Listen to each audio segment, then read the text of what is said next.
Hello all welcome to my channel Geetha Srinivas vlogs. అందరూ ఎలా ఉన్నారండి? అందరూ బాగుండాలని, ఆరోగ్యంగా ఉండాలని మనస్ఫూర్తిగా కోరుకుంటున్నాను. 45 డేస్ ఆఫ్ వెయిట్ లాస్ జర్నీలో ఈరోజైతే డే 6 అనమాట. డే 6లో ఎంత వెయిట్ ఉన్నాను, ఏం డైట్ తీసుకున్నాను మీతో షేర్ చేసుకోబోతున్నాను. వీడియో ఎక్కడ స్కిప్ చేయకుండా మొత్తం అయితే వాచ్ చేసేయండి. డే 6లో నా వెయిట్ వచ్చేసి 63.05 అండి. నా స్టార్టింగ్ వెయిట్ వచ్చేసి 64.70 అనమాట. సో ఎవరైనా నా ప్రీవియస్ వీడియోస్ కనుక చెక్అవుట్ చేయాలి అనుకుంటే ప్లేలిస్ట్లో వెయిట్ లాస్ జర్నీ 2026 అయితే ఉందన్నమాట. ఒక్కసారి చెక్అవుట్ చేయండి. మీకు కనుక హెల్ప్ అవుతాయి అనుకుంటే తప్పకుండా సబ్స్క్రైబ్ చేసుకుని పక్కనున్న బెల్ రింగ్ చేసి పెట్టుకోవడం మాత్రం మర్చిపోవద్దు. ఇంకా ఈ రోజు అయితే డైట్లో ఏం తీసుకున్నాను వీడియో అయితే కంటిన్యూ చేసేద్దాం. ఇంకా ఈరోజైతే ఎర్లీ మార్నింగ్ డీటాక్స్ డ్రింక్లోకి వచ్చేసి ఆమ్లా జ్యూస్ అయితే తీసుకుంటున్నానండి. ఈ జ్యూస్ వచ్చేసి మన స్కిన్ గ్లోతో పాటు హెయిర్ గ్రోత్కి కూడా బాగా హెల్ప్ చేస్తుంది అనమాట. ఎవరికైనా అసిడిటీ ఇష్యూ ఉంటే నాకు పులుపు పడదు, పులుపు తింటే అసిడిటీ వస్తుంది అనుకునే వాళ్ళైతే బ్రేక్ఫాస్ట్ చేసిన తర్వాత తీసుకోవచ్చండి. అయితే నేను వచ్చేసి డీటాక్స్ డ్రింక్లోకి ధనియా వాటర్ కానీ, జీరా వాటర్ కానీ, మేతి వాటర్ కానీ, లేదంటే ఏదో ఒక వెజిటేబుల్ జ్యూస్ కానీ ఇలా అయితే తీసుకుంటూ ఉంటాను. అందులోనే ఈరోజు ఆమ్లా అలాగే కరివేపాకులు వేసుకొని అయితే జ్యూస్ చేసుకోబోతున్నాను. ఒక 2 రెమ్మల కరివేపాకు అలాగే 2 ఆమ్లా అయితే తీసుకొని ఒక హాఫ్ గ్లాస్ దాకా వాటర్ పోసేసి మెత్తగా అయితే బ్లెండ్ చేసేసుకుంటున్నాను. ఈ జ్యూస్ మనం తీసుకోవడం వల్ల మన స్కిన్ గ్లో పెరుగుతుంది. ఎందుకంటే ఇందులో విటమిన్ సి బాగా లభిస్తుంది కాబట్టి. అలాగే మన హెయిర్ గ్రోత్కి కూడా బాగా హెల్ప్ అవుతుందండి. హెయిర్ ఫాల్ ఎవరికైనా అవుతూ ఉంటే డేలో ఏదో ఒక టైంలో అయితే ఈ జ్యూస్ తాగడానికి ట్రై చేయండి. డైరెక్ట్గా ఇలా పుల్లగా తాగడం కంటే కొంచెం హనీ కూడా యాడ్ చేసుకొని తాగొచ్చు అనమాట. నేనైతే ఫస్ట్ టైం అండి ఆమ్లా జ్యూస్ ఇలా డైరెక్ట్గా తీసుకోవడం. ఎప్పుడు ఏం చేస్తాను అంటే ధనియా వాటర్, జీరా వాటర్, మేతి వాటర్ ఇవి బాయిల్ చేసుకుంటాను కదా, అప్పుడు ఒక ఆమ్లాని కట్ చేసి వేస్తూ ఉంటాను అనమాట. లేదు అనంటే ఏబీసీ జ్యూస్లో ఒక ఆమ్లా వేస్తూ ఉంటాను. కాకపోతే ఈరోజు ఏం చేశాను అంటే డైరెక్ట్గా కట్ చేసుకొని జ్యూస్ చేసుకొని అయితే తీసుకున్నాను అనమాట. కొంచెం పుల్లగా అనిపించింది. 1 టేబుల్ స్పూన్ హనీ యాడ్ చేసుకుంటే పులుపు అనేది బ్యాలెన్స్ అయ్యేది. కాకపోతే నాకు పులుపు తాగడం అలవాటు కాబట్టి ఇట్స్ ఓకే. ఇంకా ఈరోజు బ్రేక్ఫాస్ట్లోకి వచ్చేసి ముందు రోజు నైటే నేను పెసలు అలాగే ఒక హాఫ్ కప్పు దాకా బియ్యం అయితే యాడ్ చేసుకొని 1కి 2 సార్లు శుభ్రంగా వాష్ చేసుకొని నానడానికి సరిపడా వాటర్ వేసి మూత పెట్టేసి అయితే పక్కన పెట్టానండి. ఇంకా నేను మార్నింగ్ లేచిన తర్వాత మళ్ళీ ఒకసారి శుభ్రంగా అయితే వాష్ చేసుకొని ఇప్పుడు ఇందులోకి టేస్ట్కి సరిపడా సాల్ట్ అలాగే 1 ఇంచు దాకా అల్లము అలాగే కొంచెం జీలకర్ర కొన్ని కరివేపాకులు అయితే వేసుకున్నానండి. ఇందులో మీరు కావాలి అంటే ఒక పచ్చిమిర్చి కూడా యాడ్ చేసుకోవచ్చు. అలాగే మెదగడం కోసం అని చెప్పేసి ఒక హాఫ్ గ్లాస్ దాకా వాటర్ అయితే యాడ్ చేసుకొని ఇలా ఇక్కడ చూపిస్తున్న విధంగా అయితే బ్లెండ్ చేసుకున్నాను. పెసరట్టు కోసం మనం కొంచెం బరకగానే పిండి అయితే గ్రైండ్ చేసుకోవాలండి. ఇదిగోండి ఇక్కడ చూపిస్తున్న విధంగా అయితే నేను గ్రైండ్ చేసుకున్నాను. ఫస్ట్ ఒక అట్టు వేసి చూద్దాము అసలు పెనం మీద నుంచి లెగుస్తుందా లేదా అని చెప్పేసి మామూలు అట్టు వేద్దామని చెప్పేసి దోశ వేసి కారం చల్లేసి కొద్దిగా ఆయిల్ అయితే వేసానమాట. దోశ దానంతటా అదే ఒక పక్క నుంచి లేవడం అబ్జర్వ్ చేసి సరేలే దీని మీద ఎగ్ వేసేద్దాము అని చెప్పేసి ఎగ్ అయితే వేసుకుంటున్నాను. ఈరోజైతే ఇది మంచి ప్రోటీన్ రిచ్ బ్రేక్ఫాస్ట్ అని చెప్పుకోవచ్చండి. ఎందుకనంటే పెసల్లో కూడా మనకి చాలా మంచి ప్రోటీన్ లభిస్తుంది, ఫైబర్ లభిస్తుంది. అలాగే మన ఎగ్లో కూడా మనకి ప్రోటీన్ బాగా లభిస్తుందండి. ఆల్రెడీ కారపొడి వేసేసాను కదా, అందుకని చెప్పేసి కొంచెం సాల్ట్ అయితే పైనుంచి స్ప్రింకిల్ చేసుకున్నాను. తర్వాత ఇదిగోండి ఒక సైడ్ నుంచి ఆల్రెడీ ఎగ్ దోశ అయితే పైకి వచ్చేసింది అనమాట. రెండో సైడ్ కూడా కొంచెం అట్ల కర్రతో తిప్పితే వచ్చేసింది. ఇదిగోండి ఇలా 2 పక్కల అయితే మంచిగా ఫ్రై అవనిచ్చాను. అయితే ఇందులో కొంచెం కారపొడి తక్కువ వేసాను అని చెప్పేసి ఈ దోశ అయితే మా పాపకి ఇచ్చేసాను. మళ్ళీ నా కోసం ఇంకొక దోశ వేసుకున్నాను. మీలో ఎంతమంది పెసరపిండితో ఎగ్ దోశ చేసుకుంటారో కామెంట్ సెక్షన్లో అయితే కామెంట్ చేయండి.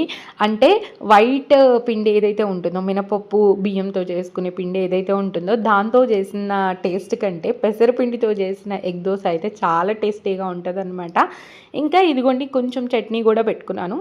మా వారికి కూడా వేసి ఇచ్చేసాను. మా పాపకైతే చట్నీ అవసరం లేదు. డైరెక్ట్గా తనకి పీసెస్ కట్ చేసి ఇస్తే తను తినేస్తుంది అనమాట. ఇంకా బ్రేక్ఫాస్ట్ చేసిన తర్వాత మిడ్ మార్నింగ్ స్నాక్ కానీ ఏది తినలేదండి. నాకైతే చాలా అంటే చాలా హెవీగా ఉండిందనమాట ఈరోజు. ఇంకా లంచ్ అయితే ప్రిపేర్ చేస్తున్నానండి. లంచ్లోకి వచ్చి బీరకాయ ముక్కలన్నీ కట్ చేసి పెట్టుకున్నాను. ఇందులో ఎగ్స్ కూడా యూజ్ చేయబోతున్నాను అనమాట. ఈ కాంబినేషన్ కర్రీ మీరు ట్రై చేయకపోయి ఉంటే ట్రై చేయండి. చాలా యమ్మీగా చాలా టేస్ట్గా ఉండబోతుంది. ఈరోజు డైట్ మొత్తం ప్రోటీన్, ఫైబర్ ఎక్కువగా ఉండబోతుందనమాట. మార్నింగ్ మనం తీసుకున్న పెసల్లో ప్రోటీన్ ఉంటుంది, ఫైబర్ ఉంటుంది, అలాగే ఎగ్‌లో ప్రోటీన్ ఉంటుంది. ఇప్పుడు కూడా బీరకాయల్లో వాటర్ కంటెంట్ ఎక్కువగా ఉంటుంది, ఫైబర్ ఎక్కువగా ఉంటుంది. అలాగే మనకి ఎగ్స్ యూజ్ చేస్తున్నాం కాబట్టి మంచి ప్రోటీన్ అయితే లభిస్తుందనమాట. నిజంగా అండి బీరకాయలు ఎంత లేతగా ఉన్నాయంటే అంత లేతగా ఉన్నాయి.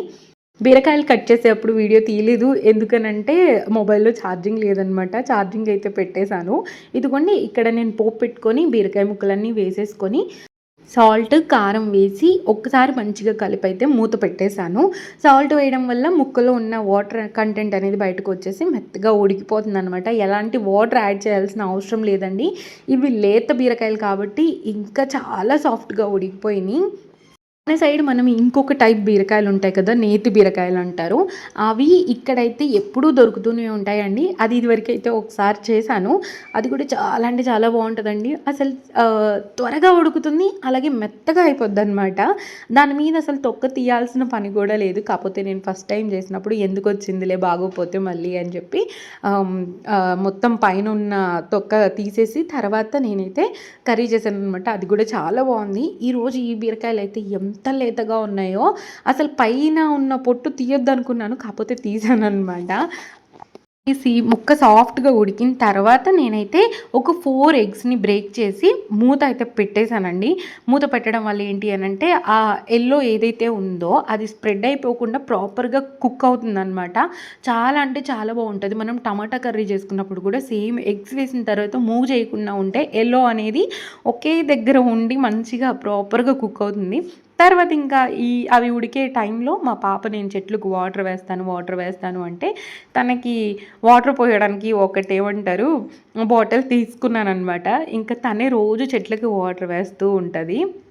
ఇంకా కాసేపు అలా బయట బాల్కనీలోకి వెళ్ళి చెట్లకైతే వాటర్ వేయించి ఇటు వచ్చేసాను. వచ్చిన తర్వాత కర్రీ అయితే ఒకసారి కదుపుతున్నాను. చూడండి ఎల్లో మంచిగా కుక్ అయిపోయిందనమాట. ఎక్కడ ఇలా స్ప్రెడ్ అయిపోవడం అలా ఏమీ కాకుండా ఎగ్ లాగా ఉంటుందన్నమాట. తినేటప్పుడు చాలా బాగుంటుందండి. నిజంగా నేనైతే అంటే కొంచెం అన్నంలో ఒక ఎగ్ అంటే ఆ ఎల్లో ఏదైతే ఉందో అది అలాగే బీరకాయ కర్రీ పెట్టుకున్నాను కదా, తినంగానే ఎంత బాగా అనిపించిందంటే అంత బాగా అనిపించింది నాకు. ఇదివరకి కూడా 2, 3 టైమ్స్ ఈ కర్రీ అయితే చేశాను. కాకపోతే అప్పుడు పొడుగ్గా ఉన్న బీరకాయలతో చేశాననమాట. ఈసారి చిన్న వాటితో చేయడం వల్ల టేస్ట్ అనేది బాగా అనిపించింది నాకు. అందుకే అన్నిసార్లు చెప్తున్నాను. తర్వాత ఇంకా రైస్ అయితే కుక్ చేయడానికి కుక్కర్లో అయితే పెట్టేస్తున్నాను. ఈ కుక్కర్ని ఇంకా ఈ రోజంతా వాడుతూనే ఉంటాననమాట. నిజంగా అండి కుక్కర్కి గనక మాటలు వస్తే మాత్రం అది ఎంత ఫీల్ అవుతుందో చెప్పిద్దనమాట. ఒక్కరోజు తీస్తే దాన్ని 3 సార్లు వాడేస్తాననమాట. ఈ రోజైతే ఇదిగోండి ఇప్పుడు ఒకసారి వాడుతున్నాను. నైట్ డిన్నర్‌లోకి కూడా వాడతాననమాట. కాకపోతే నిజంగా చెప్తున్నాను ఈ కుక్కర్ నాకైతే చాలా బాగా హెల్ప్ అవుతుందనమాట. పెద్ద కుక్కర్ పెడితే ఏంటి అనంటే కొంచెం అది హెవీగా ఉంటది కదా, కడుక్కోవడానికి కొంచెం ఇబ్బందిగా అనిపిస్తది. ఇది చిన్నది మా ముగ్గురికి ప్రాపర్‌గా కుక్ అయిపోతుంది. అలాగే ఫాస్ట్‌గా అయిపోతుందనమాట పని. ఫాస్ట్ ఇన్ ద సెన్స్ ఏంటి అనంటే మనం క్లీనింగ్ ప్రాసెస్ అనేది ఈజీ అయిపోయిందనమాట. అల్యూమినియంది అప్పుడప్పుడు అడుగు పట్టే ఛాన్స్ ఉంది. కానీ ఇదైతే నాకైతే ఎప్పుడు అడుగు పట్టలేదనమాట. అంటే చూసుకుంటూ ఉంటాను ప్రాపర్‌గా. అంటే అడుగు పట్టేదాకా పొయ్యి మీద అలా వదిలేసేయననమాట. ఇంకొక పక్కన గిన్నెలు కూడా కడిగేసాను కదా, ఇప్పుడైతే సాలడ్‌లోకి వచ్చేసి కీరా తీసుకుంటున్నానండి. ఈరోజు క్యారెట్ ఏమీ తీసుకోవట్లేదు. కీరా ముక్కలైతే చిన్న చిన్నగా కట్ చేసుకున్నాను. అయితే ఈరోజు ఏం చేశాను అంటే ప్లేట్ మొత్తం పెట్టేసుకుందాము సాలడ్‌ని, లేకపోతే మళ్ళీ రైస్ పెట్టుకుంటానేమో వద్దు అని చెప్పేసి ఇలా ప్లేట్‌లో అంతా ఒక సైడ్‌గా కీరా ముక్కలనైతే ఇలా పెట్టేసుకున్నాను. తర్వాత నిన్న మీకు మెజర్‌మెంట్ చూపించాను కదా, ఒక గరిటెలో హాఫ్ కంటే ఎక్కువ రైస్ అలాగే కొంచెం రైస్ వేసుకుంటే 100 గ్రామ్స్ అయితే అవుతుంది. నిన్న మెజర్ చేసి చూపించాను. ఈరోజు అయితే డైరెక్ట్గా పెట్టేసుకున్నాను. అలాగే కర్రీ కూడా పెట్టుకొని మంచిగా లంచ్ అయితే ఫినిష్ చేశానండి. లంచ్ ఫినిష్ చేసిన తర్వాత నైట్ డిన్నర్ ఏం చేసుకోవాలో ఇప్పుడే ప్లాన్ చేసుకుంటున్నాను. ఇక్కడ వచ్చేసి ఎల్లో బఠానీ ఉంటుంది కదా, అదైతే మంచిగా వాష్ చేసుకుని ఒక 2 సార్లు మూత పెట్టేసుకుంటున్నాను. ఎందుకనంటే ఈరోజు బఠానీ చాట్ చేయబోతున్నాను ఈవినింగ్. ఇదైతే మేము ముగ్గురం తింటాం కాబట్టి మళ్ళీ సపరేట్‌గా రైస్, కర్రీ ఇలాంటివి ఏం వండే పని లేదు. చాటే ముగ్గురం తినేస్తాం. పాప కూడా తింటదనమాట. తనకి ఇంకా ఆకలి వేస్తే ఇంట్లో ఫ్రూట్స్ ఎప్పుడూ అవైలబుల్‌గా ఉంటాయి కాబట్టి ఏదో ఒక ఫ్రూట్ అయితే తింటుంది. ఇంకా మంచిగా ఇవైతే నానిపోయాయండి. అయితే నేను ఇవొచ్చేసి 1:30కి అలా నానబెట్టాను. అయితే నేను ఈ రెసిపీ ఎప్పుడు చేశాను అనంటే ఈవినింగ్ 6:30కి చేశాననమాట. అంటే కొంచెం నానాలి అనిపించింది నాకు. అందుకని 6:30 దాకా వెయిట్ చేసి ఈరోజు డిన్నర్‌ని 7:30 లోపు ఫినిష్ చేశాను. 1 అవర్ లేట్‌గా అయితే తిన్నాననమాట. ఇదిగోండి బఠానీ అంతా కుక్కర్‌లో వేసేసుకున్న తర్వాత ఒక 2 ఆలు కూడా ఇలా ముక్కలుగా చేసైతే వేసుకున్నాను. ఇందులోనే కొంచెం సాల్ట్ అలాగే కొంచెం పసుపు అయితే వేసుకొని మూత పెట్టేసి ఒక 4 విజిల్స్ వచ్చేదాకా అయితే పెట్టుకున్నాను. అంటే బఠానీ బాగా కుక్ అవ్వాలి. అలాగే మనకి ఆలు కూడా మంచిగా కుక్ అవ్వాలనమాట. అందుకని చెప్పేసి 4 ఆర్ 5 విజిల్స్ పెట్టుకుంటే మనకి ప్రాపర్‌గా కుక్ అవుతుందనమాట. ఇక్కడ కుండ పెట్టుకొని మంచి పని చేశానండి. నాకు చలికాలంలో, వర్షాకాలంలో నీళ్ళు తాగినప్పుడు కూలింగ్ అంతగా తెలియలేదు కానీ, ఇప్పుడు కూలింగ్ తెలుస్తుందండి. ఎండ వల్ల బయట ఉండే ఎండ వల్లేమో. ఇంకా తర్వాత ఇదిగోండి అల్లం, వెల్లుల్లి అయితే తెచ్చుకున్నాను మార్కెట్ నుంచి. అవైతే క్లీన్ చేసి కొంచెం అయితే అల్లం వెల్లుల్లి పేస్ట్ చేసుకుంటాను. కొన్ని అయితే అలా ఉంచేసుకుంటాననమాట. అంటే మన డీటాక్స్ డ్రింకుల్లోకి అలాగే నార్మల్‌గా ఎప్పుడైనా ఇలా పెసరట్టు చేశాను కదా! అలా యూజ్ చేయడానికి అవుతూ ఉంటది. వెల్లుల్లి వచ్చేసి మామూలుగా మనం పోపులో వాడుతుంటాం కాబట్టి యూజ్ అవుతదనమాట. ఇంకా అవైతే ఒక బౌల్‌లోకి వేసేసుకున్నాను. తర్వాత ఇక్కడొచ్చేసి ఆనియన్ కట్ చేసుకుంటున్నాను. చాట్‌లోకి ఆనియన్ కావాలి కాబట్టి ఒక 2 ఆనియన్స్‌నైతే సన్నగా, చిన్నగా చాప్ చేసుకున్నాను. తర్వాత ఒక టమాటాను కూడా మంచిగా సన్నగా చాప్ చేసేసి కరివేపాకు ఇవి కూడా తీసి రెడీగా పెట్టుకున్నాననమాట. కుక్కర్‌లో ప్రెషర్ అంతా పోవాలి కదా! పోయిన తర్వాతే మనం మూత తీయాలి కాబట్టి కొంచెం ఇవన్నీ రెడీ చేసుకుంటున్నాను సైడ్‌గా. తర్వాత ఇదిగోండి మిరియాలైతే నా దగ్గర అవైలబుల్‌గా ఉన్నాయండి. అయితే మిరియాల పొడి ఇన్‌స్టామార్ట్‌లో పెడదాం అనుకున్నాను. అయితే 100 గ్రామ్స్ మిరియాల పొడికి రూ. 100 పైనుంటే ఇక్కడ 100 గ్రామ్స్ మిరియాలొచ్చేసి రూ. 35 ఉన్నాయి. అయినా నా దగ్గర మిరియాలు అవైలబుల్‌గా ఉన్నాయి. సో, ఎందుకులే అనవసరంగా ఆర్డర్ పెట్టుకోవడం అని చెప్పేసి నా దగ్గర ఉన్న మిరియాలని మిక్సీ జార్‌లో వేసేసైతే మెత్తగా బ్లెండ్ చేసుకున్నానండి. ఈ బ్లెండర్‌కి జార్స్ అయితే 5 వచ్చాయండి. 5లో 2 మనం యూజ్ చేస్తాము. 2 వచ్చేసి సిప్పర్‌గా యూజ్ చేసుకోవచ్చు. ఒకటేమో చిన్నది ఎక్స్‌ట్రా ఇస్తారు. అయితే మనం సిప్పర్‌గా యూజ్ చేసుకుంటాం కదా! అవి మనం ఒకవేళ మనం యూజ్ చేసుకునే జార్స్ ఏవైనా బ్రేక్ అయిపోయి ఉంటే అవి కూడా మనం ఇలా మిక్సీ జార్ కింద యూజ్ చేసేసుకోవచ్చనమాట. నేను సిప్పర్‌లాగా యూజ్ చేయలేదు. నా ఈ ప్రీవియస్‌వి 2 పాడైపోతే మళ్ళీ ఈ చిన్నది ఇంకోటి పెద్దది ఉంటదనమాట. అవి 2 మళ్ళీ పాతవి తీసేసి కొత్తవి అయితే యూజ్ చేస్తున్నాను ఇప్పుడు. ఇదిగోండి ఇక్కడ మెత్తగా అయితే పౌడర్ లాగా చేసేసుకున్నాను. నేనైతే దీన్ని ఏం జల్లెడ పట్టడం అలా ఏం చేయలేదు. ఇది మనకి డ్రై చేసుకోవడానికి ఒక జార్ ఉంటది. అంటే బ్లేడ్లు 2 టైప్స్ ఇస్తారనమాట. గ్రేవీ టైప్‌కి అలాగే డ్రైకి. కాకపోతే 2 మిక్స్ మసాలా చేసి యూజ్ చేస్తాననుకోండి నేనైతే. ఇంకా ఇదిగోండి ఇలాగే గ్లాస్ జార్‌లో వేసేసి స్టోర్ చేసి పెట్టుకున్నాననమాట. ఎప్పుడైనా ఇలా చాట్స్ చేసుకున్నప్పుడు, ఏదైనా ఏమంటారు సలాడ్స్ చేసుకున్నప్పుడు మిరియాల పొడి అవైలబుల్‌గా ఉంటే ఈజీ అయిపోతుంది పనని చెప్పేసి. నైట్ టైం హెవీ ఫుడ్ కాకుండా లైట్ ఫుడ్ గనుక తీసుకుంటే మనకి వెయిట్ లాస్ ప్రాసెస్ అనేది బావుంటదనమాట. కొంచెం స్పీడ్‌గా జరుగుతుంది. ఇదిగోండి ఇక్కడైతే నేను పప్పు గుత్తి తీసుకొని నాకు ఏ కన్సిస్టెన్సీ కావాలో ఆ కన్సిస్టెన్సీకి తగ్గట్టుగా మెదిపేసుకున్నాను. ఎక్స్ట్రా వాటర్ అయితే ఏం యాడ్ చేయకుండానే మెదుపుకున్నాననమాట. ఎందుకంటే ఆల్రెడీ అందులో వాటర్ ఉంది కాబట్టి.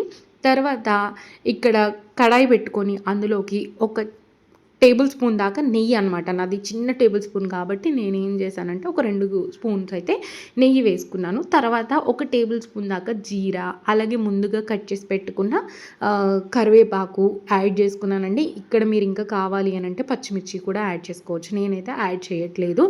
ఎందుకనంటే మా పాప కూడా తింటది కాబట్టి. తర్వాత ఇదిగోండి టొమాటో ఒకటి కట్ చేసుకున్నాను కదా! అది కూడా యాడ్ చేసుకున్నాను. అందులోనే కొంచెం అల్లం వెల్లుల్లి పేస్ట్ అయితే వేసుకొని ఇలా మొత్తం కొంచెం కుక్ అయ్యేలాగా, అంటే ఎక్కువగా కాదు కుక్ అయితే సరిపోతుంది. ఇదిగోండి ముందుగా మెదిపెట్టుకున్న ఆలు బఠానీనైతే ఇందులో వేసేసుకుంటున్నాను. తర్వాత కొంచెం వాటర్ అయితే వేసుకున్నాను. ఇప్పుడు ఇందులో టేస్ట్‌కి తగ్గట్టు సాల్ట్, అలాగే టేస్ట్‌కి తగ్గట్టు మిరియాల పొడి అయితే యాడ్ చేసుకుంటున్నానండి. మీరు మిరియాల పొడి కొంచెం చూసుకొని యాడ్ చేసుకోండి. నాకైతే కొంచెం ఎక్కువైంది అనిపించింది. హాఫ్ టేబుల్ స్పూన్ వేసుంటే సరిపోయేది. దగ్గర దగ్గర 3/4 టేబుల్ స్పూన్ దాకా అయితే యాడ్ చేశాను. అంటే కొంచెం ఫ్లేవర్ మిరియాలది తెలుస్తుందనమాట. అందుకని ముందే చెప్తున్నాను. ఒక హాఫ్ టేబుల్ స్పూనే యాడ్ చేసుకోండి. ఎక్కువైపోద్దనమాట. ఘాటు కాదు కానీ ఫ్లేవర్ ఎక్కువగా తెలిసిందనమాట ఈరోజు. పైనుంచి కొన్ని చిల్లీ ఫ్లేక్స్ అయితే యాడ్ చేసుకున్నాను. తర్వాత ఇదిగోండి కొత్తిమీర ఫైనల్‌గా యాడ్ చేసుకొని ఒక 2-3 మినిట్స్ కుక్ చేసుకుంటే సరిపోతుంది. మనం ఆల్రెడీ అన్నీ కుక్ చేసి పెట్టుకున్నాం కాబట్టి ఎక్కువ సేపు కుక్ చేయాల్సిన అవసరం అయితే లేదు. తర్వాత అయితే హాఫ్ చెక్క లెమన్ కూడా స్క్వీజ్ చేసుకున్నాను. చాలా అంటే చాలా బావుంటదండి. బయట తినేదానికంటే ఇలా అప్పుడప్పుడు ఇంట్లో మనమే చాట్ చేసుకోవచ్చు. ఇదైతే ఇంకా మంచిగా ఒక బౌల్లోకైతే వేసుకొని పైనుంచి కొంచెం కర్డ్ అలా వేసుకున్నాననమాట. వేసుకొని ఈ బౌల్ ఈరోజు డిన్నర్ అయితే తీసుకున్నానండి. మీరు కూడా నైట్ టైం ఇలా ఏదో ఒకటి లైట్‌గా ఉండే ఫుడ్ అయితే తీసుకోండి. తీసుకుంటే వెయిట్ లాస్ రిజల్ట్ అనేది బావుంటది. వెయిట్ ఎక్కడైనా స్ట్రక్ అయినా వర్రీ అవ్వకుండా మీరైతే ట్రై చేస్తూ ఉండండి. ఖచ్చితంగా వెయిట్ లాస్ అనేది అవుతుందనమాట. అయితే ఎప్పుడైనా వెయిట్ గనక స్ట్రక్ అయింది ఒక 3-4 డేస్ మనం తగ్గట్లేదు అనుకుంటే మాత్రం టైమింగ్స్ చేంజ్ చేసి చూడండి. టైమింగ్స్ చేంజ్ చేస్తే ఖచ్చితంగా మళ్ళీ వెయిట్ లాస్ రిజల్ట్ అనేది ట్రాక్‌లోకి అయితే వస్తదనమాట. నాది ఎప్పుడైనా వెయిట్ స్ట్రక్ అయితే నేను ఎర్లీగా బ్రేక్‌ఫాస్ట్ చేయడము, ఎర్లీగా డిన్నర్ చేసేయడం అలా చేస్తూ ఉంటాను. సో, మళ్ళీ అది బ్యాలెన్స్ అయిపోతుందనమాట.